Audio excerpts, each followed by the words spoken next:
رزق حلال دے مجھے اے میرے کبریا، دیتا ہوں تجھ کو آستا تیرے حبیب کا۔ الحمدللہ رب العالمین والصلاة والسلام علی سید المرسلین، اما بعد فاعوذ باللہ من الشیطان الرجیم، بسم اللہ الرحمن الرحیم۔ الصلاة والسلام علیک یا رسول اللہ وعلی آلک واصحابک یا حبیب اللہ، الصلاة والسلام علیک یا نبی اللہ وعلی آلک واصحابک یا نور اللہ۔ الحمدللہ پچھلے سلسلے میں بھی ہم نے احکام تجارت کے براہ راست سلسلے میں ٹرانسپورٹرز اسلامی بھائیوں کے حوالے سے جو بزنس ہے ٹرانسپورٹ کا، اس کے احکام کے بارے میں سوال و جواب شامل کیے تھے۔ بہت ساری بیسک بنیادی معلومات پر ڈسکشنز اور سوال و جواب کا سلسلہ رہا۔ آج اسی سلسلے کا دوسرا حصہ ہے۔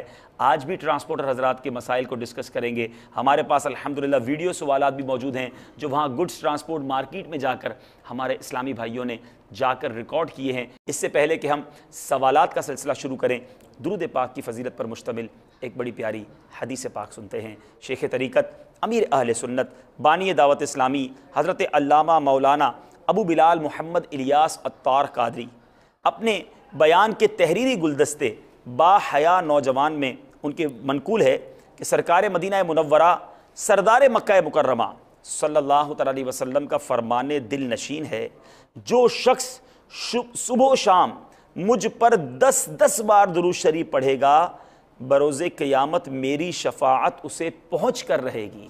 سبحان اللہ، صبح و شام صرف 10 بار درود پاک پڑھنے میں وقت ہی کتنا لگتا ہے۔ اپنی عادت بنائیے کہ کثرت کے ساتھ درود پاک پڑھنا آپ کا معمول بن جائے۔ دنیا بھر میں جہاں کہیں ہوں، آئیے اپنے آقا و مولا صلی اللہ علیہ وسلم کی ذات والا تبار پر درود و سلام کا نذرانہ پیش کرتے ہیں۔ صلو علی الحبیب صلی اللہ تعالی علی محمد صلی اللہ علیہ وسلم۔ حضور الحمدللہ پچھلے سلسلے میں ہم نے کچھ ویڈیو سوالات بھی لیے تھے اور ہمارے پاس تحریری سوالات بھی موجود تھے۔ کئی سوالات کے جوابات تو ہو گئے تھے اور بہت سارے کانسیپٹ بھی کلیئر ہوئے تھے۔ آج کچھ سوالات جو میرے پاس تحریری موجود ہیں، اس میں پہلا سوال یہ ہے کہ ایجنٹ بعض اوقات ٹرانسپورٹ کمپنی سے ٹرک وغیرہ بک کرواتے ہیں اور ٹرانسپورٹ کمپنی کا ریٹ ہوتا ہے 1 لاکھ روپے، مثال کے طور پہ 1 لاکھ روپے ایک ٹرک کا کرایہ ہے ایک لمبے روٹ کے لیے۔ ایجنٹ کہتا ہے کہ ایسا کرنا، بلٹی کے اوپر 1,20,000 روپے لکھ دینا اور 20,000 روپے جو زائد آپ لکھیں گے وہ مجھے دے دیجیے گا، لاکھ روپے آپ کو کمپنی سے 1,20,000 ملیں گے، 20 آپ مجھے دے دیجیے گا۔ تو اس طرح یہ ایجنٹ کا کرنا کیسا؟ بعض اوقات کمپنی کے لوگ، یہ کمپنی کے کام کرنے والے بھی اس طرح کرتے ہیں، تو اس بارے میں کچھ رہنمائی فرمائیے۔ الحمدللہ رب العالمین والصلاة والسلام علی سید الانبیاء والمرسلین، اما بعد فاعوذ باللہ من الشیطان الرجیم، بسم اللہ الرحمن الرحیم۔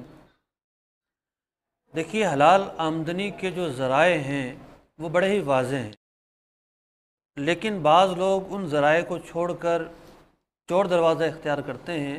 یہ جو سوال آپ نے پوچھا، یہ اسی چور دروازے کی ایک صورت ہے کہ بہت ساری کمپنیوں کے لوگ جب اپنی کمپنیوں کا نمائندہ بن کر دکاندار کے پاس جاتے ہیں تو ہونا تو یہ چاہیے کہ وہ جس طرح اپنی چیز خریدتے ہیں اس طرح اس کمپنی کے لیے خریدیں، ریٹ کم کروائیں، سستا کروائیں، اور جس ریٹ پر اتفاق ہو وہی اسی کا بل بنایا جائے اور اسی پیسوں کی ادائیگی ہو۔ تو ظاہر بات ہے یہاں ایسا نہیں ہو رہا، تو جو اوپر کے روپے وہ اپنی جیب میں رکھ رہے ہیں یہ خالصتاً مال حرام ہے۔ ان کے پیٹ میں جا کر یہ مال آگ بنے گا اور اس سے اجتناب کرنا ہر مسلمان کے لیے ضروری ہے۔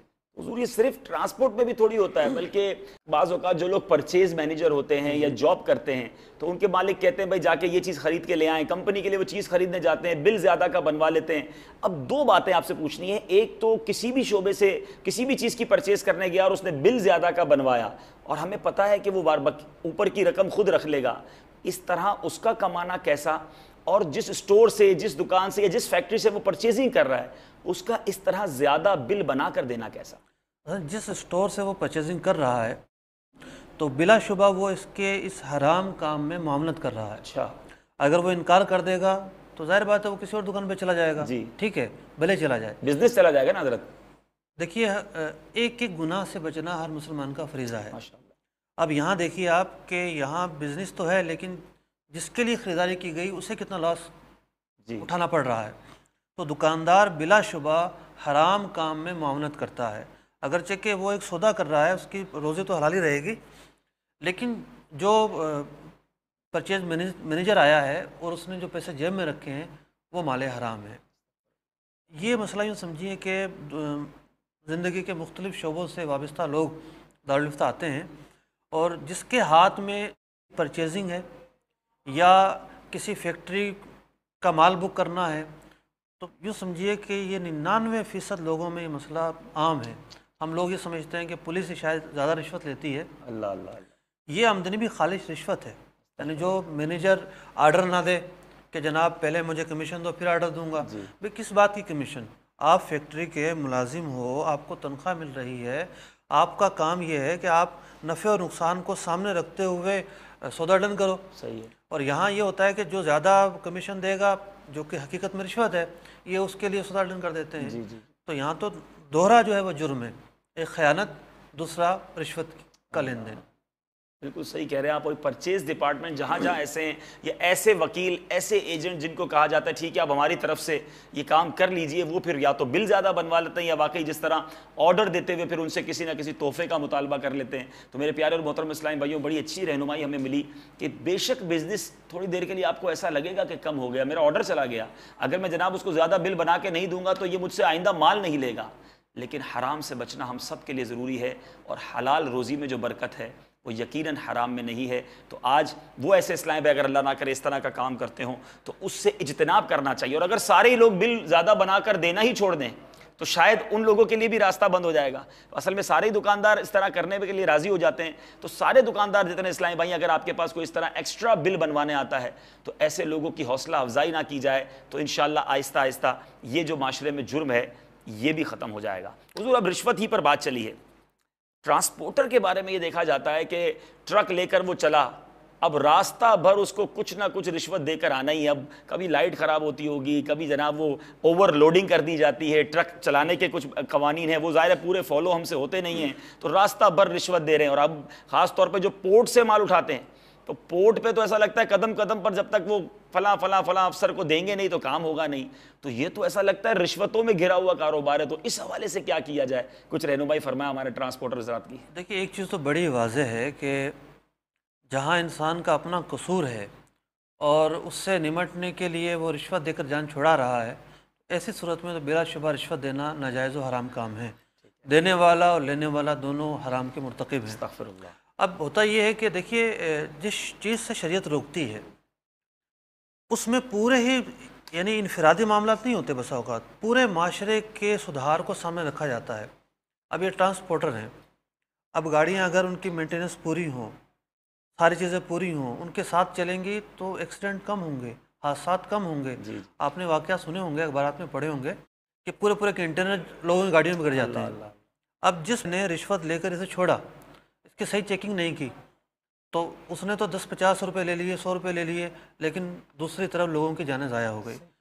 تو جو لوگ، جو ٹرانسپورٹر ناجائز طور پر رشوت دیتے ہیں، اپنے مطالبات کی مطلب کہ ادائیگی کے لیے دیتے ہیں، اپنے قصور سے بچنے کے لیے دیتے ہیں، وہ مجرم ہیں۔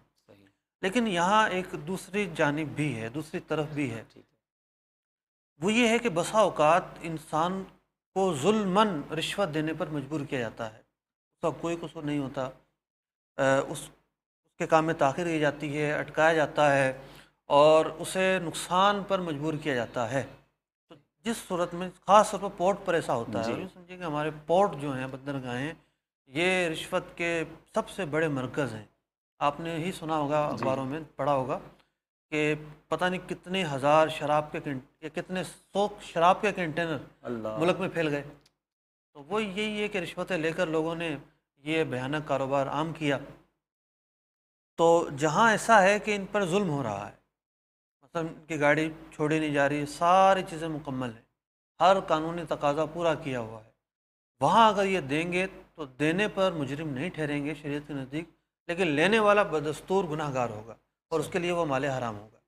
بالکل صحیح فرمایا آپ نے۔ اور واقعی ایسی تمام جگہوں پر وہ لوگ جو کام کرتے ہیں اور رشوت لے کر کسی ناجائز چیز کو چھوڑ دیتے ہیں ان کو سوچنا چاہیے.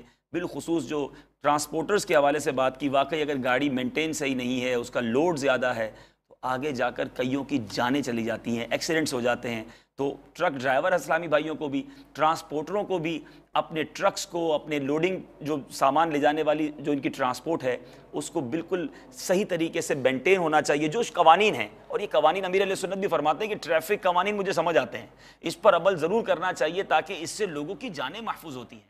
تو یہ بالکل خیال رکھا جائے تو انشاءاللہ اس میں آپ کو کئی مقامات پر رشوت بھی نہیں دینی پڑے گی، آپ کے ٹرانسپورٹ بھی درست چلیں گے اور لوگوں کی جانیں بھی محفوظ رہیں گی. پورٹ کے حوالے سے مفتی صاحب نے رہنمائی کی، یقیناً کئی لوگوں تک یہ میسج پہنچا ہوگا، ہمیں ان چیزوں پر بھی احتیاط کرنی چاہیے. الحمدللہ ہمارے اس سلسلے کا خاصہ یہ ہے کہ ہمارے اس سلسلے کی جو مجلس ہے وہ اس شعبے سے متعلق مارکیٹ میں یا ان کے اڈوں پر جاتے ہیں اور وہاں جا کر اس شعبے سے تعلق رکھنے والے اسلامی بھائیوں سے سوالات پوچھے جاتے ہیں. میری مراد آج ٹرانسپورٹرز کا شعبہ ہے. چلیے ٹرانسپورٹ منڈی میں چلتے ہیں اور دیکھتے ہیں کہ ٹرانسپورٹر اسلامی بھائی ہمارے سلسلے میں کیا سوال کرنا چاہتے ہیں. صلو علی الحبیب صلی اللہ تعالی علی محمد صلی اللہ علیہ وسلم.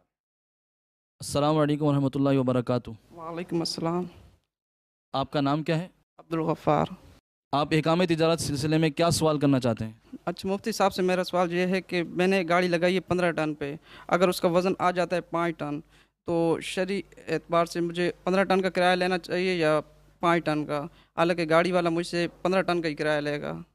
آپ نے یہ سنا کہ انہوں نے فرمایا کہ 15 ٹن کی گاڑی بھیجی اور آ گیا پارٹی کا وزن 5 ٹن. اب شرعی حکم کیا ہے کہ آیا یہ 5 ٹن کے پیسے لیں یا 15 ٹن کے پیسے لیں؟ جبکہ ٹرک والا ان سے جو وصول کرتا ہے پیسے وہ 15 ٹن کے ہی پیسے وصول کرتا ہے. اب شرعی طور پر کیا حکم ہے، ان کی رہنمائی فرمائیے. جی مفتی صاحب، وزن کم ملا پارٹی سے، بات تو 15 ٹن کی ہوئی تھی، تو ایسا تو ہوتا ہوگا بعض اوقات پارٹی زیادہ سمجھتی ہوگی، ڈیلیوری کے وقت کوئی مال میں گڑبڑ ہو جاتی ہوگی، پورا نہیں دے پاتے ہوں گے، تو پارٹی جو وہ کم کا مطالبہ کر رہی ہے، ڈرائیور زیادہ کا مطالبہ کر رہا ہے، لڑائی ہوگی اس میں. تو اب آپ بتائیں کیا ہونا چاہیے. دیکھیں یہاں 3 افراد ہیں. صحیح. ایک ٹرک والا اور ایک بیچ کا جو بروکر ہے جس نے کمپنی قائم کی ہوئی ہے وہ، اور ایک پارٹی. اب کمپنی نے ٹرک ہائر کر لیا، مثال کے طور پر 25,000 روپے کا ٹرک ہائر ہوا وزن بتا کر، لیکن وہاں جو مال ہے اس کے حساب سے پارٹی کو مہنگا پڑ رہا ہے. تو ایسے میں یہ ہونا چاہیے کہ یا تو افہام و تفہیم سے کام لیا جائے اور ایگریمنٹ ختم کر دیا جائے، اور ایگریمنٹ ختم کرنے کے بعد نئے سرے سے مال کو دیکھتے ہوئے یہ ایگریمنٹ کیا جائے. اس سے یہ ہوگا کہ وقتی طور پر تو ٹرک والا جو ذہن بنا کر آیا تھا ممکن ہے کہ وہ اتنا اپنے ہدف کو نہ پہنچ پائے، لیکن آئندہ کے لیے ایک ساخت برقرار ہو جائے گی، ایک انڈرسٹینڈنگ ہو جائے گی. اور آئندہ کے لیے کچھ دو اور کچھ لوگ کی پالیسی ہوتی ہے کاروبار کے اندر، آئندہ کے لیے اس کو زیادہ فوائد مل سکتے ہیں. لیکن بہرحال یہ معاہدہ ایک طرفہ ختم نہیں ہو سکتا. جب ٹرک ہائر کر لیا گیا جتنے روپوں میں، پارٹی کو اتنے ہی روپوں میں ایکسیپٹ کرنا پڑے گا. ایک طرفہ یہ کینسل نہیں ہو سکتا شریعت کے نزدیک. جو معاہدہ ہو گیا اس صورت میں اس کی پاسداری ضروری ہے، لیکن افہام و تفہیم کا راستہ کھلا ہے. دونوں اگر راضی ہو جائیں تو باہم ترازی کے ساتھ، رضامندی کے ساتھ کینسل ہو سکتا ہے. ایک طرفہ کینسل نہیں ہو سکتا، حق تلفی ہوگی. آپ نے فرمایا ون سائیڈڈ کینسل نہیں ہو سکتا، میوچول انڈرسٹینڈنگ سے اس کے اندر کینسل بھی ہو سکتا ہے، تبدیلی بھی ہو سکتی ہے. مگر پرابلم یہ آئے گا یہاں پر کہ دونوں کی انڈرسٹینڈنگ نہیں ہو رہی نا. پارٹی کہہ رہی ہے میرا مال ہی 5 ٹن ہے، 15 ٹن کا کرایہ آپ کیوں لگا رہے ہیں. ٹرک والا کہتا ہے مجھ سے آپ نے بات 15 ٹن کی تھی، میں نے گاڑی بھیج دی ہے. اب آپ تو فرما رہے ہیں کہ میوچول انڈرسٹینڈنگ کے بغیر کوئی چینج نہیں ہوگا، تو یہ چینج ہوگا کیسے؟ اصل میں ٹرک والا اس بات کا تو حق رکھتا ہے کہ 25 ٹن سے زیادہ مال لوڈ نہ ہو، لیکن 25 ٹن سے کوئی کتنا ہی کم لوڈ کرے اس بات سے اس کے لیے کوئی سروکار نہیں ہے. تو اس کا تو کوئی قصور نہ ہوا. تو اب یہ ہے کہ پارٹی کا اپنا قصور ہے، اس نے کیوں مطلب کیسی بیان کیا، کیوں وزن کم بتایا، زیادہ بتایا حالانکہ مال کم ہے.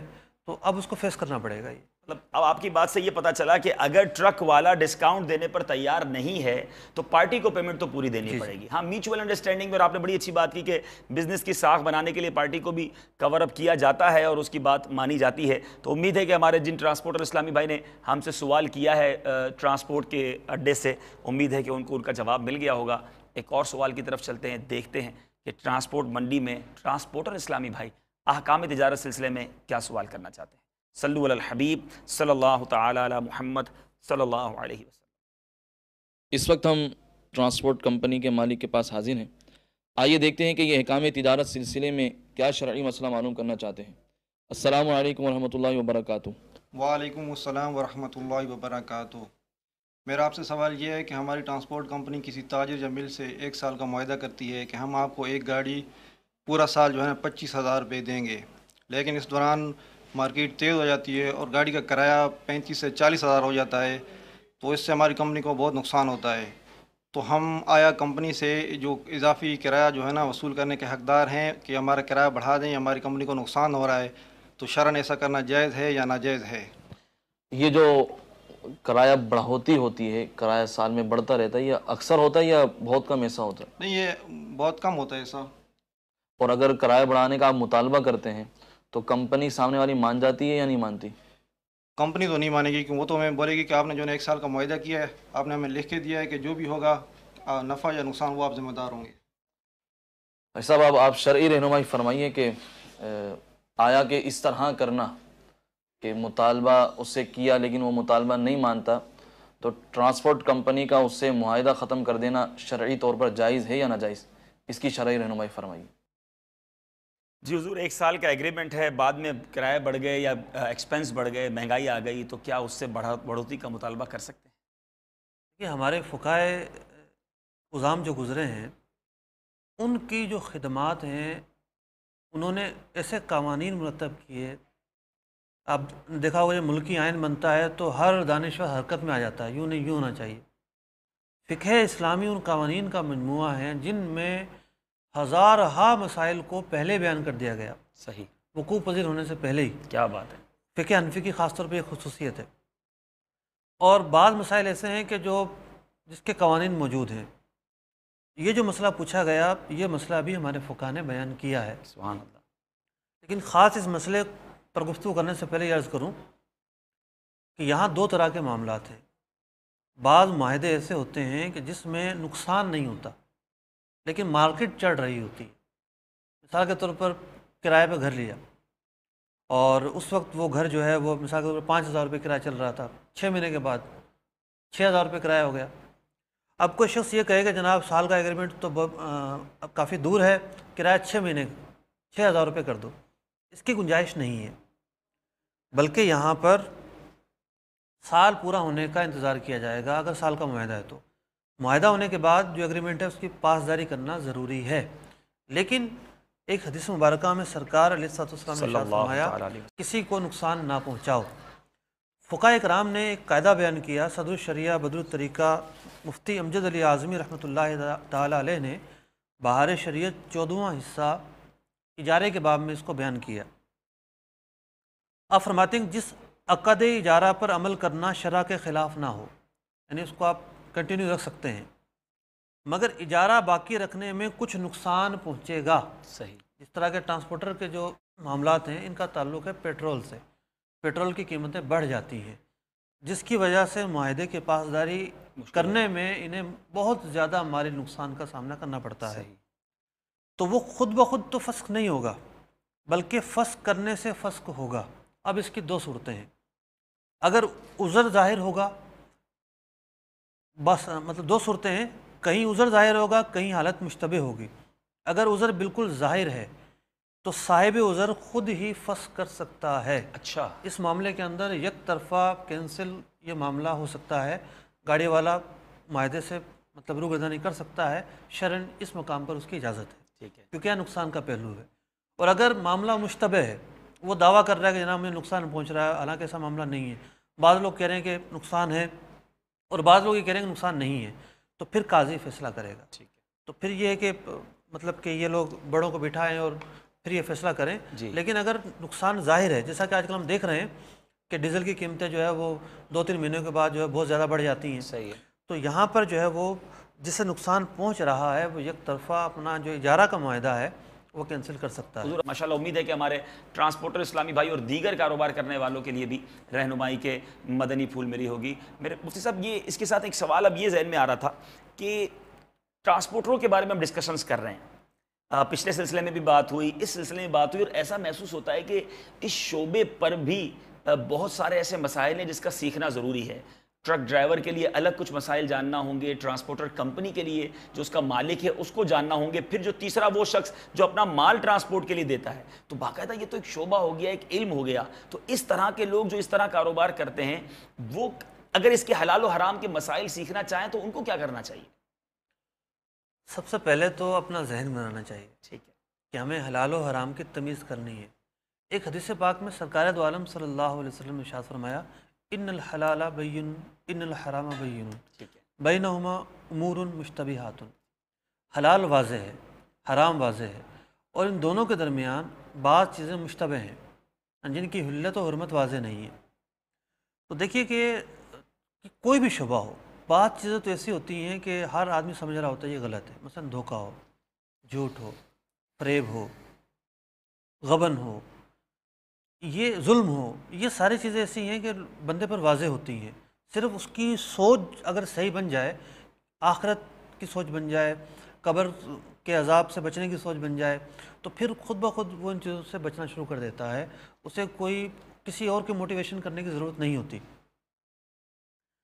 ذہن سب سے پہلے بنانا ہے. ذہن بنانے کے لیے دینی سوچ، آخرت کا علم، آخرت کی فکر، اس کے لیے نیک صحبت کی ضرورت ہے. دعوت اسلامی کا یہ مدنی ماحول نیک صحبت فراہم کرتا ہے، آخرت کی فکر فراہم کرتا ہے. کہ دیکھیے نا آپ، انسان کتنا کما لیتا ہے، اتنا کماتا ہے کہ وہ سنبھال بھی نہیں سکتا، پھر لا علاج ہو جاتا ہے. بسا اوقات دنیا میں اس کا کہیں علاج نہیں ہوتا، لاچار ہو جاتا ہے. تو ایسی کمائی کا کیا فائدہ کہ انسان کے لیے وہ وبال بن جائے. ہم تو دنیا میں دیکھ سکتے ہیں، لیکن آخرت میں کیا ہوگا یہ اللہ جانتا ہے.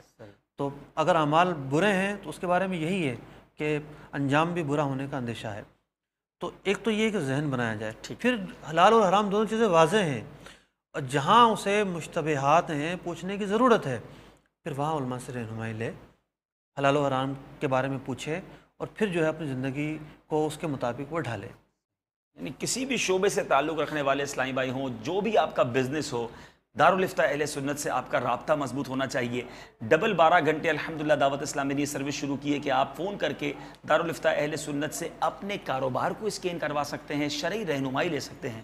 اور آپ چاہیں تو ان پر کال کر کے اپنی اگر آپ کی کوئی ڈیل بھی ہو رہی ہے تو وہ ڈیل کو بھی آپ میچیور کر سکتے ہیں، چیک کر سکتے ہیں کہ غلط تو نہیں کر رہا میں. اور کہیں جیسے مفتی صاحب نے فرمایا کہ اگر کوئی چیز مشتبہ ہے، کنفیوژن ہے کہ پتہ نہیں یہ درست ہے کہ غلط ہے، تو بھائی چیک کر لیجئے. حضور اب ٹرانسپورٹ کمپنی کی تو بہت بات کر لی ہم نے، کچھ باتیں ڈرائیور کے حوالے سے بھی کر لی جائیں. 4-5 چیزیں بڑی کامن ہوتی ہیں ڈرائیور میں. ہائی وے پہ جب بھی سفر کریں، ایک تو بڑا ایسا لگتا ہے کہ ٹھیک ہے ٹرک ڈرائیور تو اتنا اسپیڈ میں نہیں جاتے، لیکن کچھ ٹرک ڈرائیور ایسے بھی ہوتے ہیں، بالخصوص ٹینکر والے یا ریتی ٹرک والے مشہور ہیں وہ لوگ، بڑی رف ڈرائیونگ کرتے ہیں اور پھر اس میں ایکسیڈنٹس ہو جاتے ہیں. تو ایک تو اس طرح کی یوں سمجھ لیں کہ رف ڈرائیونگ کرنا، اس بارے میں ہمارے ڈرائیور اسلام بھائی کی کچھ رہنمائی فرمائیں. پھر ایک اور بڑی بات مشہور ہے کہ جب تک یہ لوگ نشہ نہیں کرتے، نارملی سارے نہیں ہوں گے ایسے، تو یہ ڈرائیونگ نہیں کرتے. تو یہ نشہ کر کے اس طرح گاڑی چلانا، پھر بڑی بڑی آواز میں انہوں نے گانے سننے ہوں گے، اور جناب میوزک کے بغیر ان کا سفر نہیں کٹتا. اور پھر ظاہر ہے کہ سفر اتنا لمبا ہوتا ہے تو نمازوں کا کیا ہوتا ہوگا. تو آج ہو سکتا ہے ہمارے سلسلے میں کچھ ڈرائیور حضرات بھی سن رہے ہوں، اور یہ برائیاں جو ڈرائیوروں میں پائی جاتی ہیں اس پر کچھ ہمارے ڈرائیور اسلامی بھائیوں کی رہنمائی فرما دیں. اصل میں زندگی کا کوئی بھی شعبہ ہو، ہر ایک شعبے کی تربیت کی حاجت ہے. اس میں جو ہے ہم یہاں بیٹھ کر رہنمائی شاید نہ کر سکیں. صحیح کہہ رہے ہیں. جو ٹرانسپورٹر ہیں ان کو آگے آنا چاہیے. جن لوگوں کے لیے وہ کام کرتے ہیں وہ دعوت اسلامی کو ویلکم کہے، اور اپنے اڈوں پر دعوت اسلامی کے درس کا اہتمام کرے. سبحان اللہ. اپنے ڈرائیور حضرات کو اجتماع میں بھیجے، مدنی قافلوں میں روانہ کرے. ماشاءاللہ. وہ آپ نے ایک واقعہ سنا ہوگا، بلکہ میں موجود تھا، غالباً موجود تھا میں. وہ ایک ڈرائیور کا واقعہ تھا کہ وہ خودکشی کے ارادے سے نکلا. جی بالکل صحیح کہہ رہے ہیں. اور وہ ارادہ اس کا یہ تھا کہ پوری گاڑی کو میں جو ہے وہ گرا دوں گا نہر میں. جی اجتماع میں پہنچا، امیر اہل سنت کا بیان تھا خودکشی کی مذمت پر. جی جی وہ بیان سنا اور اس کی رائے تبدیل ہو گئی. جی جی. پھر وہ امیر اہل سنت کی بارگاہ میں آیا، میں اس وقت موجود تھا وہاں پر. یہ رسالے میں موجود ہے. جی جی. تو اس نے اپنا وہ واقعہ بیان کیا کہ میرا یہ ارادہ تھا، لیکن آپ کا بیان سن کر میں نے اپنا یہ ارادہ ترک کر دیا اور تائب بھی ہوا. تو اب دیکھیے کہ وہ گیا اجتماع میں، اس کی تربیت ہوئی، تو اس کا ایک ذہن تبدیل ہو گیا۔ آپ کی بات کنٹینیو کرتے ہیں، میں پیارے اسلامی بھائیوں اس واقعے کی تھوڑی تفصیل یہ بتاؤں۔ یہ رسالے میں خودکشی اور اس کے اسباب، امیر اہل سنت کا جو رسالہ ہے خودکشی کا علاج، اس کے آخری صفحے پر یہ واقعہ لکھا ہے، اور یہ اتنا امیزنگ سٹوری ہے، امیزنگ واقعہ ہے کہ ایک جو بس ڈرائیور تھا وہ اپنے حالات سے تنگ آ کر اس نے نیت کر لی تھی کہ میں جناب اپنی بس کے تمام مسافروں سمیت خودکشی کر کے بس کو نہر میں گرا دوں گا، اور وہ بس تھی جس میں دعوت اسلامی کے اسلامی بھائی اجتماع میں جا رہے تھے۔ اس نے سوچا کہ چلو واپسی میں یہ کام کر لوں گا، اجتماع میں گئے، اسلامی بھائی نے انفرادی کوشش کی، انہیں بیان میں بٹھا دیا۔ قربان جائیے امیر اہل سنت پر، وہ اسلام بھائی کہتے ہیں مجھے ایسا لگا بیان میرے لیے کیا گیا ہے، کیونکہ بیان کا ٹاپک ہی یہی تھا کہ خودکشی کرنے والے کے کیا انجام ہوتا ہے اور اس کے کیا نقصانات ہیں۔ امیر اہل سنت کے بیان کا انداز تو آپ جانتے ہیں۔ وہ اسلامی بھائی الحمدللہ اس نے توبہ کر لی خودکشی کے ارادے سے، اور پھر جس طرح مفتی صاحب فرما رہے ہیں کہ وہ آ کر اس نے امیر اہل سنت سے ملاقات بھی کی اور اپنے ارادے سے وہ باز آیا۔ جو حضور مزید فرمائے کہ آپ بتا رہے تھے کہ ڈرائیوروں کے لیے اس طرح کی محافل میں بیٹھنا کتنا ضروری ہے۔ دیکھیے نا کہ اب یہ 24 گھنٹے اگر ٹرک میں ہی چلتے رہے یا بسوں میں چلتے رہے تو کون تربیت کرے گا؟ صحیح، ذمہ داری عائد ہوتی ہے ان کے، جن لوگوں کے ماتحت یہ لوگ ہیں، صحیح، کہ وہ لوگ جہاں مطلب بہت سارے لوگ ایسے ہیں کہ وہ نیازیں کرتے ہیں، صدقات کرتے ہیں، بہت زیادہ غریبوں کی مدد کرتے ہیں، تو یہ بھی ایک مدد ہے کہ آپ کسی کی تقدیر کو اس انداز میں بدلیں کہ وہ معاشرے کا اچھا فرد بن جائے۔ کیا بات ہے، سبحان اللہ۔ معاشرے کے لیے وہ بہتر ثابت ہو، اچھا ثابت ہو، نیک ثابت ہو۔ اور اخباری اطلاعات کے مطابق میں نے پڑھا کہ اس وقت پاکستان میں جو ایڈس پھیل رہا ہے اس کا ایک بڑا محرک یہ ڈرائیور حضرات ہیں۔ اللہ، یہ لوگ گھروں سے باہر رہتے ہیں، جی، پھر یہ لوگ مطلب کہ غلط حرکات کا ارتکاب کرتے ہیں، تو یہ مطلب کہ ہائی لائٹ کیا گیا اس شعبے کو جی، کہ ان کی وجہ سے جو نا یہ خامیاں پھیل رہی ہیں۔ تو یہ بیچارے محتاج ہیں تربیت کے، جب تربیت ہو جائے گی تو یہ سارے ہی جو برائیاں ہیں جو آپ نے گنوائیں یہ دور ہو سکیں گی۔ کتنی بڑی نیکی ہے یہ جو آپ فرما رہے ہیں کہ اپنے امپلائی کی آخرت کی بھی فکر کی جائے۔ ہمیں یہ تو فکر ہے یہ ٹائم پہ سامان لے کے پہنچ جائے۔ جو بس کمپنیز کے مالک ہیں وہ سوچیں کہ آپ کا بس ڈرائیور روزانہ آپ کی بس لے کر لاکھوں روپے کی بس لے کر جاتا ہے، اگر وہ نمازی بھی ہو جائے گا، اگر وہ عبادت گزار بھی ہو جائے گا تو مزید آپ کا کاروبار کا بھی خیال رکھے گا، آپ کے کاروبار میں برکت آ جائے گی۔ اور کسی ایک امپلائی کی، اپنے کسی ایک کام کرنے والے کی اصلاح کر دینا، وہ صرف اس کی اصلاح نہیں ہے، اس کی آنے والی نسلوں کی بھی اصلاح ہو جانی ہے۔ اب بس ڈرائیور اگر سن رہے ہیں تو بھائی ہمیں بھی کبھی کبھی بس میں بیٹھنے کا موقع ملتا ہے، آپ سے گزارش ہے اتنا میوزک نہ بجایا کریں۔ فلمیں دکھاتے ہیں، ایسے لوگ جو بیچارے میوزک نہیں سننا چاہتے وہ بھی مجبور ہو جاتے ہیں، تو اپنی بسوں میں گانے باجے نہ چلائیں، فلمیں نہ چلائیں۔ آپ سوچیں کہ گانے سنتے ہوئے، فلم دیکھتے ہوئے، حرام کام کرتے ہوئے اگر گاڑی کا ایکسیڈنٹ ہو گیا اور اسی میں جی حضور مجبور ہو کر بھی دیکھنا نہیں، میں کہہ رہا ہوں کہ مجبور ہو جاتے ہیں، کان میں جا رہی ہوتی ہے آواز اور کیا کریں، وہ بالکل دیکھنا جائز نہیں ہوتا اور پریشان ہو جاتے ہیں۔ تو برائے کرم جو ہے وہ ایسی چیزیں نہ چلائیں کہ خدا نہ خواستہ اگر یہ کرتے ہوئے ایکسیڈنٹ ہو گیا تو کہاں جائیں گے۔ اور پھر نمازوں کے وقت گاڑیاں بھی اپنی روک دیا کریں، خود بھی نماز پڑھیں، اپنے مسافر اسلام بھائی کو بھی نماز پڑھائیں، تو یقیناً اس کی برکتیں آپ کو بھی حاصل ہوگی۔ آپ نے بات کی کہ یہ ایسے برے افعال میں بھی مصروف ہو جاتے ہیں اور بڑی وجہ دین سے دوری ہے، اور واقعی ان کا وقت تقریباً جو ہے وہ روڈ پر گزرتا ہے۔ تو اگر مالکان ان کے لیے درس و بیان کا اہتمام کر لیں، بلکہ اگر جس طرح جہاں ان کے ریسٹ ایریاز ہوتے ہیں وہاں مدنی چینل چلا دیا جائے، ان کے اڈوں کے اندر مدنی چینل ہو جائے، بس کے ویٹنگ سٹاپس ہوتے ہیں وہاں پر الٹے سیدھے چینل چل رہے ہوتے ہیں، وہاں مدنی چینل لگا دیا جائے، تو کئی لوگوں کی الحمدللہ اصلاح ہوتی رہے گی اور یہ ڈرائیور حضرات بھی اس ترکیب میں آ جائیں گے۔ کیا فرماتے ہیں اس بارے میں آپ؟ بالکل، یہ تو صدقہ جاریہ ہوگا۔ اگر آپ کے وجہ سے کوئی نمازی بن جاتا ہے، کوئی مطلب اچھے اعمال کرنے لگ جاتا ہے، تو اس سے بڑھ کر کیا نیکی ہوگی؟ بہت بڑی نیکی ہے۔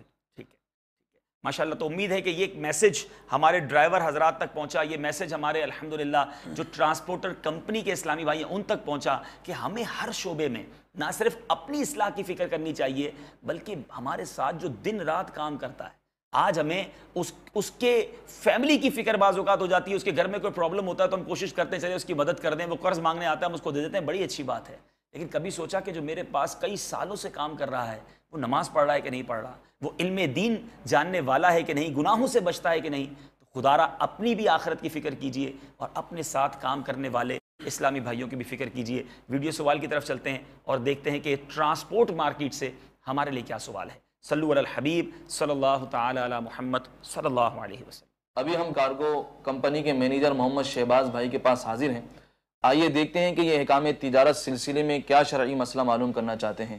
میرا سوال یہ ہے کہ لوڈنگ کے ٹائم پہ بعض اوقات لفٹر کی یا لیبر کی ضرورت پڑ جاتی ہے، تو پارٹی کہتی ہے آپ لفٹر یا لیبر ارینج کر لو، آپ کو چارجز دے دیں گے، تو اگر لفٹر یا لیبر 2000 روپے خرچہ ہوتا ہے تو ہم پارٹی سے 2500 یا 3000 روپے لیتے ہیں، تو یہ شرعی حساب سے کیسا ہوگا جبکہ لوڈنگ کی ذمہ داری ہماری ہوگی؟ لوڈنگ تو 2000 میں ہوئی، پارٹی کو چارج 3000 کیا، کیا فرماتے ہیں؟ یہاں دو پہلو ہیں. اگر تو یہ اپنی ذمہ داری لے لیتے ہیں کہ لوڈنگ ہماری ہے، ہم آپ سے 3000 روپے لیں گے، پھر یہ لفٹر کو کتنے پیسے دیں اور کتنے نہیں، یہ ان کا ذمہ ہے، تو ایک سروس ہو گئی. لیکن اگر معاملہ ہے امانت کا، پارٹی ان سے یہ کہہ رہی ہے کہ تم کر لو، جتنے ہوں گے ہم سے لے لیجئے گا،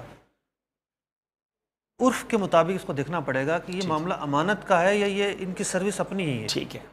تو اگر اپنی سروس ہے تو یہ جتنا چاہے پارٹی سے ڈسکس کر سکتے ہیں. پہلے سے بتا دیں کہ ہم ہمارا لفٹر کا چارج ہی 3000 روپے ہے اور اب وہ 2000 میں کرتے ہیں تو پھر تو کوئی حرج نہ رہا. نہیں، ایسا نہیں ہے. اچھا، دونوں کے درمیان اگر یہ انڈرسٹینڈنگ ہے کہ یہ سروس ان کے ذمہ ہے، ٹھیک ہے، آگے سے یہ ہائر کریں گے، جتنے کا بھی ہائر کریں ان کا معاملہ، یہ سروس یہ کر رہے ہیں، ٹھیک ہے. اور اگر معاملہ یہ ہے کہ انہوں نے کہا ٹھیک ہے یار تم ذرا ہمارا یہ کام بھی کر دو، ٹھیک ہے، لفٹر بھی منگا دو، تو اب یہ معاملہ ان دونوں کے درمیان ہے، پارٹی کے درمیان اور لفٹر والے کے درمیان. ٹھیک ہے. تو جتنے میں طے ہوا ہے اتنے ہی پیسے پارٹی سے لینا چاہیے، اس سے زیادہ چارج نہیں کر سکیں گے. امید ہے کہ اس طرح کے جو اسلامی بھائی کام کرتے ہوں گے اور بالخصوص ہمارے ٹرانسپورٹر اسلامی بھائی کو اپنے سوال کا جواب مل گیا ہوگا. ایک سوال میرے پاس موجود ہے کہ کسی ٹرک کو لوڈ کرنے کے لیے کمپنی لیبر ہائر کرتی ہے، یہ ایک تو لفٹر کی بات ہو گئی، اچھا لیبر بھی ہائر ہوتی ہے اور 1500 یا 2000 روپے اجرت اس کی طے ہو جاتی ہے، لیکن جب وہ گاڑی لوڈ کرنے جاتے ہیں تو ٹرک ڈرائیور ان سے 200-400 روپے وصول کر لیتے ہیں. تو اب اس پر شرعی حکم کیا ہوگا؟ اصل میں رشوت کی جو تعریف کی گئی ہے وہ یہ کی گئی ہے کہ اپنا کام نکلوانے کے لیے جو دیا جائے وہ رشوت ہے. ٹھیک ہے. تو اب دنیا کے مختلف شعبے ہیں، قدم قدم پر لوگ مطالبہ کرتے ہیں اور رشوت دی جاتی ہے. تو یہاں شاید غرض یہ ہوتی ہوگی کہ وہ ڈرائیور نے لفٹ نہیں کروا رہا ہوتا ہوگا، وہ بیچارے ان کو انتظار کرنا پڑے گا، تو ان کو پیسے دے کر اپنا کام کرنا پڑتا ہے. یہ رشوت کی واضح صورت ہے اور یہ وصولی ناجائز ہے. صحیح. تو امید ہے کہ اس حوالے سے بھی ہماری رہنمائی ہوئی کہ اس طرح کے کسی کام میں انوالو نہیں ہونا چاہیے جہاں رشوت کا اندیشہ ہو. حضور یہ بتائیں کہ قسطوں پہ گاڑیوں کا آج کل ایک بڑا سا یوں سمجھ لیں کاروبار ہو رہا ہے. ٹرانسپورٹ کمپنی نے گاڑی قسطوں میں فروخت کی جس کی رقم 4 سال میں وصول ہوگی. اب زکوٰۃ کی ادائیگی کے لیے اس شخص کو جو ابھی رقم وصول ہی نہیں ہوئی ہے پوری، وہ زکوٰۃ کیسے ادا کرے گا؟ اور کیا جب وہ رقم وصول ہو جائے گی اس وقت یہ زکوٰۃ ادا کرے؟ اس میں کچھ کنفیوژن رہ جاتی ہے، تو اس بارے میں کچھ رہنمائی فرمائیں. بہت اہم سوال ہے یہ. دیکھیے زکوٰۃ ہر سال دینی ہوتی ہے. ایک تو یہ ہے کہ جب ہر سال زکوٰۃ دی جائے گی تو انسان یہ حساب لگائے گا میرے پاس اس وقت کتنے ہیں اور میں نے لوگوں سے کتنے لینے ہیں، اپنی ملکیت کا تعین کرے گا. ٹھیک ہے. تو جو پیسے تو لے لیے اس پر تو زکوٰۃ نکالنی نو ڈاؤٹ، لیکن جو اس نے لوگوں سے لینے ہیں ان پر بھی زکوٰۃ ہے، اس میں کوئی شبہ نہیں ہے. ٹھیک ہے. ان پر بھی زکوٰۃ ہے، لیکن اس رقم کی ادائیگی جو 4 سال میں ملنا ہے فوری ضروری نہیں ہے. ٹھیک ہے. اگر وہ 4 سال بعد ملے تو 4 سال گزشتہ کی زکوٰۃ نکالنی پڑے گی. اچھا. جی ہاں. اور قسطوں میں تو یوں ہوگا کہ رفتہ رفتہ ملتے رہیں گے، تو جو پیسے کسی پر ڈیو ہوں وہ ہیں آپ ہی کے. ٹھیک ہے. آپ اس کے مالک ہیں، اس کی بھی زکوٰۃ دینی پڑے گی. لیکن اس میں ایک چھوٹ ہے کہ فوری طور پر نہ دیں، جب مل جائیں اس وقت ادا کر دیں، لیکن گزشتہ سالوں کی بھی دینی پڑے گی. 4 سال کی قسط پر اگر گاڑی بیچی ہے اور رقم 4 سال بعد پوری ہوئی لیکن زکوٰۃ پچھلے 4 سالوں کی بھی دینی پڑے گی. کیونکہ وہ رقم آپ کی ہو گئی ہے. ٹھیک ہے. اچھا، اسی طرح یہ تو پھر کئی چیزوں میں سوال پیدا ہو جائے گا کہ مثال کے طور پہ اگر کسی نے کوئی پراپرٹی بیچی ہے اور وہ پراپرٹی قسطوں پہ بیچی ہے اور جناب اس کو 5 سال یا 10 سال یا 6 سال بعد اس کو وہ پیسے ملنے ہیں، تو اس کی زکوٰۃ بھی جب اس کو یہی طریقہ ہوگا یا اس میں کوئی ڈفرینس ہوگی بات؟ یعنی یہ سمجھے کہ جو رقم اس نے لینی ہے وہ رقم وہ اپنے اکاؤنٹ میں لکھے گا. ٹھیک ہے. کہ میں نے لوگوں سے یہ رقم لینی ہے، وہ رقم اس کی ہے، اس رقم پر بلا شبہ زکوٰۃ ہے. اچھا. لیکن اتنی چھوٹ ہے کہ فوراً نہ دے، جب مل جائے اس وقت دے دے. تو یہ تو اب کئی چیزوں میں آ گیا. ہمارا بعض اوقات ہمارا کسی سے لینا دینا ہوتا ہے، وہ کافی عرصے سے دے نہیں رہا ہوتا ہے، لمبا ٹائم مانگ لیتا ہے، تو بندہ کہتا ہے ابھی میرے پاس آیا تھوڑی ہے کہ مجھ پر زکوٰۃ ہوگی. لیکن آپ نے یہ بڑی اچھی رہنمائی کی کہ پیسے اسی کے ہیں اور اس کو زکوٰۃ ادا کرنی ہوگی. اچھا، یہاں ایک اور بڑا کامن سوال ہے جی کہ ان ٹرکوں پر زکوٰۃ ہے یا نہیں؟ ہاں، یہ تو کافی مہنگے ٹرک ہوتے ہیں، 40-40 لاکھ 50 لاکھ کے ٹرک ہیں. ایک مرتبہ مجھے ایک اسلامی میں ملے، ان کی بھینسیں تھیں، دودھ مطلب کہ کا کام تھا. بڑے پریشان کہ بھئی زکوٰۃ ان پر ہے یا نہیں ہے، بتائیں آپ. تو میں نے کہا ان پر تو زکوٰۃ نہیں ہے. ٹھیک ہے. بڑے حیران ہوئے، نہیں ہے.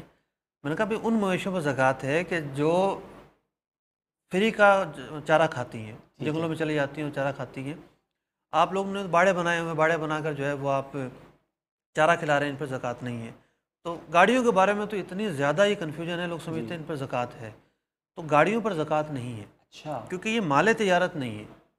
کمایا جاتا ہے حضرت اس کے ذریعے. میں مال تجارت اور کمائے جانے والی چیز میں فرق ہے. اچھا اچھا، یہ سمجھیے کہ گاڑیوں پر زکوٰۃ ہے بھی اور نہیں بھی. ٹھیک ہے ٹھیک ہے. جو گاڑیاں ٹرانسپورٹ میں چلتی ہیں، خواہ وہ مطلب بسیں ہوں یا لوڈڈ گاڑیاں ہوں، تو ان گاڑیوں کا مقصد خرید و فروخت نہیں ہے، بلکہ ان کو سروس کے لیے استعمال کیا جاتا ہے. ٹھیک ہے ان گاڑیوں پر زکوٰۃ نہیں ہوگی، اگرچہ کہ یہ کروڑوں کی ہوں. ٹھیک ہے. یوں سمجھے بھلے کسی کے پاس ہوائی جہاز ہے، اس پر بھی زکوٰۃ نہیں ہے. اچھا، لیکن جو لوگ گاڑیوں کا کام کرتے ہیں، ٹھیک ہے، جن کی جو ہے وہ یہ کام ہے اور وہ ان کے پاس یہ گاڑیاں کھڑی رہتی ہیں، وہ اس کو خرید اور بیچ رہے ہیں، ٹھیک ہے، ان کے لیے یہ مال تجارت ہے. صحیح. ان کو اس کی زکوٰۃ دینی پڑے گی.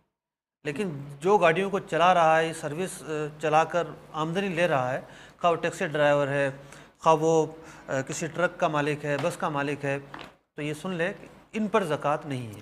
کتنی حسین بات آپ نے فرمائی. اور یہ ساری علم سیکھنے کی بات ہے کہ وہی گاڑی ہے، لیکن اگر وہ گاڑی ایز اے ٹرانسپورٹ یوز ہو رہی ہے، اس سے کسی کا سروسز دی جا رہی ہیں، مسافر چھوڑے جا رہے ہیں یا سامان کی نقل و حمل کی جا رہی ہے، تو اس گاڑی پہ زکوٰۃ نہیں ہے. اور وہی گاڑی اگر بیچنے کے لیے آ گئی ہے مارکیٹ میں اور اس کا گاڑیوں کا کاروبار ہے تو اب اس پر زکوٰۃ ہے. واقعی آپ کی ہر جواب کے بعد علم سیکھنے کی اہمیت کا اندازہ ہو رہا ہے. میرے پیارے اور محترم اسلامی بھائیوں، ہمیں کتنی باتیں سیکھنی ہیں. آپ سوچیں اور ہم کتنے پیچھے رہ گئے. بہت ساری باتیں ہمیں معلوم کرنی چاہیے تھی اور ہم نہیں کرتے. اور اگر جو ٹرانسپورٹ کا کاروبار کرتے ہیں، جو اس طرح کے معاملات میں انوالو رہتے ہیں، انہیں تو سب چیزیں سیکھنا ضروری تھی. تو حضور یہ بتائیں کہ احساس تو ہوتا ہے کہ علم سیکھنا چاہیے، لیکن کہاں تک سیکھنا چاہیے؟ مطلب اگر کپڑے کا کاروبار ہے، اگر کسی کا دھاگے کا کاروبار ہے، کسی کا ٹرانسپورٹ کا کاروبار ہے، تو کیا اس کو باقاعدہ 2-4 سال کا کوئی جامعہ میں آ کے کورس کرنا پڑے گا، دارالفتہ سے آ کے کچھ سیکھنا پڑے گا؟ کیا اس کا پیرامیٹر ہے کہ اگر ہم اتنا سیکھ لیں تو ہمیں لگے کہ ٹھیک ہے ہم نے کاروبار کے بارے میں رہنمائی لے لی؟ اصل میں اس کا تعین میں اور آپ نہیں کر سکتے. اچھا، جو فیلڈ میں موجود ہے وہ خود کرے گا. ٹھیک ہے. لیکن اس کے پاس ادراک اور تجسس ہونا چاہیے کہ وہ اپنے حالات کا جائزہ لے سکے، جان سکے کہ یہ کچھ غلط ہو رہا ہے، پھر جاننے کی امنگ ہو، جاننے کی اور جستجو اور آگے بڑھنے کی خواہش ہو، تب جا کر وہ تعین کرے گا کہ میں نے کتنا سیکھ لیا ہے، میں حلال و حرام سے بچ گیا ہوں یا نہیں. کیونکہ فیلڈ تو بہت وسیع ہے. بعض لوگوں کا تعلق بہت محدود ہے، بعض لوگوں کا تعلق بہت وسیع ہے. تو جو جتنا زیادہ حلال و حرام کی طرف متوجہ ہے، اتنا زیادہ علم حاصل کرنے کی ایز پر کنڈیشن ہی ہوگا کہ جتنا آپ کے کاروبار کا سرکل ہے، جتنا آپ کو ضرورت ہے، ان تمام چیزوں کے بارے میں علم ہونا چاہیے. الحمدللہ ہمارے سلسلے میں ہم ریکارڈڈ کالز بھی شامل کرتے ہیں. آئیے کالز کی طرف چلتے ہیں، دیکھتے ہیں کہ سائل ہم سے کیا سوال کرنا چاہتے ہیں. صلو علی الحبیب صلی اللہ تعالی علی محمد صلی اللہ علیہ وسلم. میں خالد اتاری اور غلام محمد سے بات کر رہا ہوں. سوال یہ تھا کہ اکثر جیسے ہم سفر کرتے ہیں تو کرایہ اگر ایک اسٹاپ سے دوسرے اسٹاپ تک کا 50 روپے اگر کرایہ ہوتا ہے نا، تو ہم کنڈکٹر سے بات کر کے کہ اسٹوڈنٹ ہے یا کوئی اور کچھ بھی کہہ کر اس سے 40 روپے کروا لیتے ہیں. وہ کب بیس بس ہوتی ہے اس کے بعد وہ راضی ہو جاتا ہے 40 روپے میں. تو یہ کیا ہمارے لیے جائز ہوگا یا نہیں ہوگا؟ کوٹ غلام محمد سے کال کیا. مرحبا کہتے ہیں آپ کو اپنے سلسلے میں. جی حضور، یہ 50 روپے کرایہ تھا، ترکیب بنا لی اس سے کنڈکٹر سے؟ اصل میں بارگننگ کی تو گنجائش رہتی ہے. ٹھیک ہے. آپ ایک مطلب سروس لینا چاہ رہے ہیں تو آپ کا صارف کا حق ہے کہ وہ اس کو سستا کروائے اور اس پر جو ہے نا وہ گفت و شنید کرے، تو حق ہے اس کا. لیکن اب یہ کنڈکٹر سے کر لیا جاتا ہے، اس سے مراد یہ تو نہیں کہ ڈرائیور یا کمپنی کو پتہ ہی نہیں ہوتا اور آپس میں ترکیبیں بن جاتی ہیں؟ اصل میں جہاں کرایہ کم کر رہا ہے تو وہاں اس کے مالکان کی طرف سے اسے اجازت ہوتی ہوگی. ٹھیک ہے. ورنہ ظاہر بات جب ہم خود دیکھتے ہیں کہ بسا اوقات حیدرآباد جانا ہوتا ہے تو کبھی تو وہ 250 روپے کرایے کے بجائے 300 روپے مانگ رہے ہوتے ہیں بلیک میں، سیزن ہوتا ہے، اور کبھی وہی جو نا وہ 150 روپے میں منتیں کر رہے ہوتے ہیں ہماری گاڑی میں آ جاؤ. صحیح ہے. تو یہ تو صورتحال ہے. ظاہر بات اس کو گنجائش ہے جب بھی وہ کم کر رہا ہے. جب پیسنجرز نہیں ہوں گے تو وہ ریٹ کم کر دیتے ہوں گے. تو اس طرح اگر بات چیت کر کے اور اجازت کے ساتھ ہو جائے تو ہمیں اس کی اجازت ملی ہے، ہمیں پتہ چلا ہے. تو میرے پیارے اور محترم اسلامی بھائیوں، اپنے سلسلے میں ہم کالز بھی شامل کرتے ہیں، ہم تحریری سوالات بھی لیتے ہیں، ویڈیو سوالات بھی ہمارے ساتھ شامل ہوتے ہیں. حضور ایک سوال یہ پیدا ہوتا ہے، آپ نے فرمایا کہ ٹرکس پر اور یہ بسز پر زکوٰۃ نہیں ہے جو کہ ٹرانسپورٹ کے طور پہ یوز ہو، لیکن اگر اس سے جو آمدنی کمائی جائے گی، جو اس سے پیسہ انکم جنریٹ ہوگا، اس پر زکوٰۃ ہوگی، اس پر نہیں ہوگی؟ اصل میں اگر کسی کی سالانہ آمدنی 10 لاکھ روپے ہے، ٹھیک ہے، اور اس کا خرچہ جو ہے وہ سالانہ 9 لاکھ روپے ہے، ٹھیک ہے، سال کے آخر میں بچتے 1 لاکھ روپے، ٹھیک ہے، تو جو بچ جائیں گے اس پر زکوٰۃ ہے. ٹھیک ہے، کل آمدنی پر زکوٰۃ نہیں ہے. ٹھیک ہے. بہت سارے تنخواہ دار لوگ یہ سوال کرتے ہیں جناب ہمارے جو سارے سال کی آمدنی اس پر زکوٰۃ ہے یا نہیں ہے. بھائی زکوٰۃ اس پر ہے جو بچ جائے، ٹھیک ہے، جو ضرورت میں صرف ہو جائے اس پر زکوٰۃ نہیں ہے۔ یعنی بات چیزیں ایسی ان کی شیپ بدل جاتی ہے، ٹھیک ہے، اب کسی نے رہنے کے لیے مکان لے لیا، سارا پیسہ وہاں لگا دیا سال کا، ٹھیک ہے، اس پر بھی زکوٰۃ نہیں ہے۔ And of the day result یہ آپ کا آیا کہ گفتگو سے سمجھ یہ آیا کہ ارننگ جو ہو رہی ہے، جو آمدنی ہو رہی ہے، اس پر زکوٰۃ اس صورت میں ہوگی کہ جب اپنا خرچ اور آمدنی کا جب حساب بنا لیا جائے، جو بچ جائے گا اس پر زکوٰۃ ہوگی۔ ماشاءاللہ، آئیے ایک اور کال کی طرف چلتے ہیں اور دیکھتے ہیں کہ سائل ہم سے کیا سوال کرنا چاہتے ہیں۔ صلو علی الحبیب صلی اللہ تعالی علی محمد صلی اللہ علیہ وسلم۔ جی غلام استاد طاری سردار آباد سے۔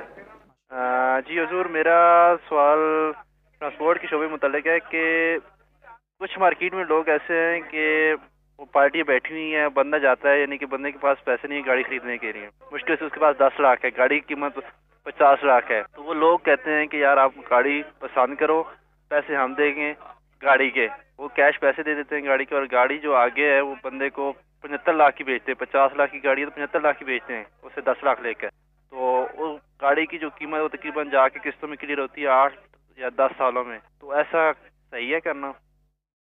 جی حضور، کیش میں خرید کے قسطوں پہ بیچ دی، اس پر نفع رکھ لیا۔ سردار آباد سے سوال ہے، کیا رہنمائی فرمائیں گے؟ فقہ اسلامی میں اس عمل کو مرابحہ کہتے ہیں۔ مرابحہ، جی ہاں، یعنی ایک آدمی ہے، اس کے پاس انویسٹ کے لیے پیسے نہیں ہیں، تو آپ خود سرمایہ کاری کریں اور پھر اسے بتا کر کہ یہ میں نے اتنے کی خریدی ہے اور میں آپ کو اتنے کی بیچ رہا ہوں۔ ایک اجمالی طور پر میں عرض کروں کہ یہ عمل درست ہے، لیکن اس کی درستگی کے کچھ تقاضے ہیں، کچھ ایسی باتیں ہیں جن کا پورا کیا جانا ضروری ہے۔ اب ان 3 افراد ہو گئے، ایک بیچنے والا، ایک جو انویسٹر بیچ میں آیا اور ایک خریدنے والا، ان تینوں کے انفرادی طور پر کیا الفاظ ہوتے ہیں، ایگریمنٹ کی کیا صورتیں ہوتی ہیں، بہتر یہ ہے کہ یہ دارالفتہ سے آ کر رہنمائی لے لیں۔ جواز کی صورت ہے، لیکن پورے طور پر کس طریقے سے لے کر چلنا ہے، کیا الفاظ بولنے ہیں، کیا کیا کنڈیشنز پوری کرنی ہے، اس کی یہ رہنمائی لے لیں جائے۔ ماشاءاللہ، یعنی گنجائش نکلتی ہے لیکن رہنمائی لے لی جائے کہ کہیں یہ ڈیل جو ہے وہ غلط نہ ہو جائے۔ تو امید ہے کہ سردار آباد کے اسلامی بھائی کو بھی آپ کے سوال کا جواب مل گیا ہوگا۔ حضور، یہاں پر ایک تو یہ ہم نے قسطوں کی گاڑی کی بات کی، تو کیا قسطوں کے ہر بزنس کی اجازت مل جاتی ہے یا اس کے لیے کچھ الگ احکام ہوں گے؟ اصل میں یہ جو صورت تھی، تو چونکہ بہت مہنگی گاڑیاں ہوتی ہیں، انویسٹر بیچ میں آتے ہیں، قسطوں پر چیزوں کا خرید و فروخت شرعاً جائز عمل ہے۔ ٹھیک ہے، یعنی لوگ یہ سوال پوچھتے ہیں کہ جناب ایک شخص ہے، وہ کہہ رہا ہے کہ جناب نقد لوگے تو 50,000 کے دوں گا، ادھار لوگے تو 70,000 روپے کے دوں گا، تو یہ سود تو نہیں ہے، یہ سود نہیں ہے۔ ٹھیک ہے، وہ اپنی چیز بیچ رہا ہے، اس کی مرضی ہے، وہ جتنے کی چاہے بیچے۔ ٹھیک ہے، لیکن فی زمانہ قسطوں کا جو کام ہو رہا ہے، مختلف فرمز اور کمپنیاں وجود میں آ گئی ہیں۔ جی جی، بائک موٹر سائیکلوں کا کام ہے، الیکٹرانک چیزیں ہیں، انہوں نے بعض شرائط ایسی رکھی ہیں جو شریعت سے متصادم ہیں، ٹھیک ہے، شریعت سے ٹکراتی ہے، قوانین فقہ اس کی اجازت نہیں دیتے۔ ٹھیک ہے، تو اگر آپ کسی خاص کمپنی سے قسطوں کا لین دین کرنا چاہتے ہیں اور آپ اس کی شرعی حیثیت کے بارے میں آگاہی چاہتے ہیں، تو بہتر یہ ہے کہ اس کی جو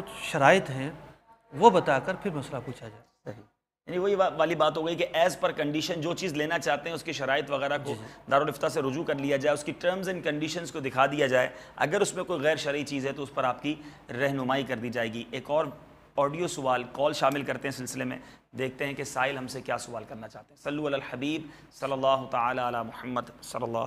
سوال یہ ہے کہ یہ گڈس ٹرانسپورٹ کے بارے میں جو اڈے ہیں ان میں اکثر یہ ہوتا ہے کہ مال کسی پارٹی کا اگر آیا اور وہ 2 ماہ 3 ماہ نہیں اٹھا سکے تو یہ اس کی نیلامی کر دیتے ہیں، ان کا ایسا کرنا کیسا ہے؟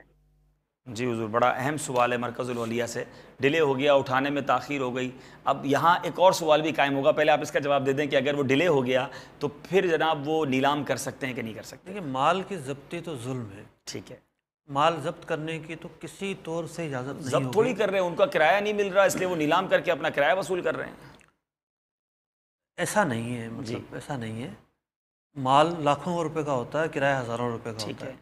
اب ہزاروں روپے کے لیے لاکھوں روپے کو داؤ پہ لگا دینا، اس کی اجازت تو نہیں ملے گی۔ ٹھیک ہے، ہاں یہ ہے کہ یہ اگر انہوں نے کرائے پر دیا ہوا ہے تو اپنا کرایہ چارج کرتے رہیں، مال رکھا رہے۔ لیکن کوئی ایک تو اینڈنگ ہوگی نا، اگر وہ اٹھائے گا ہی نہیں، پھر اتنا کرایہ ہو گیا کہ وہ مال سے بڑھ گیا تو پھر ایک الگ بات ہے، پھر وہ قانونی چارہ جوئی کرے، قانونی چارہ جوئی کرنے کورٹ میں جائے اور پھر اپنا کیس پیش کرے اور وہ پھر مال اٹھوایا جائے. ٹھیک ہے. تو حضور یہاں دوسرا سوال یہ پیدا ہوتا ہے کہ بعض ٹرانسپورٹرز کے پاس مال پارٹی اس لیے چھوڑ دیتی ہے کہ ابھی اپنی گوڈاؤن میں اتاریں گے تو جناب وہ کرایہ پڑتا رہے گا, ٹرانسپورٹر سے ترکیب ہوتی ہے, مہینہ 2 مہینہ اسی کے پاس پڑا رہتا ہے, پھر وہیں سے پارٹیوں کو ڈیلیوری کر دیتے ہیں. وہ بیچارہ ٹرانسپورٹر پریشان کہ بھائی اپنا مال اٹھا لیں, خدا نہ خواستہ کچھ ہو گیا تو آپ لڑنے جھگڑنے آ جائیں گے. تو اس طرح ڈیلے کر کے اپنا مال اس کے یہاں رکھوانے کے بارے میں کیا ہوگا؟ اگر تو انڈرسٹینڈنگ ہے ان دونوں کی تو ٹھیک ہے, مطلب پھر کیا اعتراض ہے؟ صحیح ہے. ورنہ یہ ہے کہ دونوں کسی معاہدے کے تحت اپنا معاملہ طے کریں, پہلے سے طے کر لیا جائے کہ کتنے دن میں مال اٹھا لیا جائے گا. ماشاءاللہ میرے پیارے اور محترم اسلامی بھائیوں, ٹرانسپورٹرز کے حوالے سے یہ واقعی ایک ایسا ٹاپک تھا کہ جس پر بہت کم کلام کیا جاتا ہے, اور ان 2 سلسلوں میں ہم پر بہت ساری چیزیں واضح ہوئی ہوں گی. اور ظاہر ہے یہ شعبہ بہت وسیع ہے, اس کے سارے ایکسپیکٹس کو, اس کے سارے گوشوں کو نہ ہم بات کر سکے, نہ ان کے سوالات کو شامل کر سکے, لیکن کوشش کی کہ اس شعبے کے مسائل کو اجاگر کیا جائے. اور ہمارے ان سلسلوں میں کوشش بھی یہ ہوا کرتی ہے, ہم اگر کسی مارکیٹ کو فوکس کرتے ہیں تو اس کا مطلب یہ نہیں ہے کہ ہم اس کے سارے مسائل آپ کو ایک سلسلے میں یا 2 سلسلوں میں واضح کر سکیں, مگر کوشش یہ ہوتی ہے کہ اس کی اہمیت کو اجاگر کیا جائے, پتہ چلے کہ یہ بھی کوئی شعبہ ہے اور اس کے بارے میں ہمیں سیکھنا ضروری ہے. اور ہر سوال کے بعد ہمیں بار بار یہ احساس ہوتا ہے کہ ہمیں بہت کچھ سیکھنا باقی ہے. الحمدللہ دعوت اسلامی کے دارالفتہ موجود ہیں, ان سے رابطہ کیجئے. اور علم دین سیکھنے کا ایک اور بہترین ذریعہ مدنی چینل بھی ہے. گھر بیٹھے جس طرح کا یہ سلسلہ ہے, دیگر سلسلے ہوتے ہیں جس پر ہمیں گھر بیٹھے علم دین سیکھنے کا ملتا رہتا ہے. اسی طرح میرے پیارے اسلام بھائیوں, دعوت اسلامی کے مدنی قافلوں میں سفر بھی علم دین سیکھنے کا ایک اور بہترین ذریعہ ہے. مدنی قافلوں کی تو کیا ہی بات ہے, بلکہ بعض اوقات تو مدنی قافلوں میں سفر کرنے والوں کی دعائیں کس طرح قبول ہوتی ہیں. طرح طرح کی پریشانیوں میں آج مسلمان گرفتار ہیں. مدنی قافلوں میں سفر کیجئے, اللہ تبارک و تعالیٰ کی رضا کے لیے سفر کیجئے اور وہاں جا کر دعائیں مانگیے. بعض اوقات اسلامی بھائیوں کی دعائیں بڑی شان سے قبول ہوتی ہیں. مدنی قافلے کی ایک بہار اپنے سلسلے کے آخر میں آپ کی بارگاہ میں پیش کرتا ہوں کہ الحمدللہ دعوت اسلامی کا سنتوں کی تربیت کا ایک مدنی قافلہ نکیال کشمیر پاکستان میں سفر پر تھا. مقامی لوگوں نے دعا کی درخواست کرتے ہوئے بتایا کہ نکیال کے مسلمان عرصہ دراز سے برسات کی نعمت سے محروم ہیں. چنانچہ مدنی قافلے والوں نے اجتماعی دعا کی ترکیب بنائی. نکیال کے کافی مسلمان شریک ہوئے. دن کا وقت تھا, دھوپ نکلی ہوئی تھی. عاشقان رسول نے گر گڑا کر رکت انگیز دعا شروع کر دی. الحمدللہ عز و جل دیکھتے ہی دیکھتے ابر رحمت چھا گیا, گھنگھور گٹائیں امنڈ آئیں اور موسلا دھار بارش برسنے لگی. خوشی کے نعرے بلند ہونے لگے, لوگ بارش میں شرابور ہو گئے. دعوت اسلامی کی محبت اور مدنی قافلے والے عاشقان رسول کی عقیدت سے حاضرین کے قلوب مالا مال ہو گئے. دعوت اسلامی والوں پر اللہ عز و جل کے اس عظیم کرم کا کھلی آنکھوں سے مشاہدہ کرنے کے سبب کافی اسلامی بھائی دعوت اسلامی کے مدنی ماحول سے وابستہ ہو گئے اور نکیال میں دعوت اسلامی کے مدنی کام کی دھوم دھام ہو گئی. سبحان اللہ. چاہے آپ کا شہر قحط سالی میں ہو, آپ برسات کو ترس رہے ہوں یا رحمت کی برسات حاصل کرنا چاہتے ہوں, مدنی قافلے میں سفر اپنا معمول بنائیے. ضرور اللہ تبارک و تعالیٰ کی طرف سے رحمت کی بارش ہوگی. مسجد میں قیام ہوتا ہے, نمازوں کا سلسلہ ہوتا ہے, نیکی کی دعوت دی جاتی ہے, بہت کچھ سیکھنے کو بھی ملتا ہے. قافلے میں ذرا مانگو آ کر دعا, قافلے میں ذرا مانگو آ کر دعا, ہوگی خوب بارشیں قافلے میں چلو. عاشقان رسول لے لو جو کچھ بھی پھول, تم کو سنت کے دیں قافلے میں چلو. سیکھنے سنتیں قافلے میں چلو, لوٹنے رحمتیں قافلے میں چلو. اللہ تبارک و تعالیٰ سے دعا ہے مالک کریم ہم سب کو اسی طرح مدنی قافلوں میں سفر کرنا نصیب فرمائے, علم دین سیکھنے اور سکھانے کا جذبہ نصیب فرمائے. اور اگر دارالفتہ اہل سنت کے اسلامی بھائیوں سے ای میل پر آپ رابطہ کرنا چاہتے ہیں تو darulifta@dawatislami.net پر اپنے کسی بھی قسم کے شرعی سوال پر رہنمائی لے سکتے ہیں. اللہ تبارک و تعالی ہم سب کو شرعی تقاضوں کے مطابق تجارت کرنے کی توفیق عطا فرمائے, رزق حلال میں ہم سب کی برکت عطا فرمائے اور رزق حرام سے ہم سب کو محفوظ فرمائے. آمین بجاہ النبی الامین صلی اللہ تعالی علیہ وسلم. رزق حلال دے مجھے اے میرے کبریا,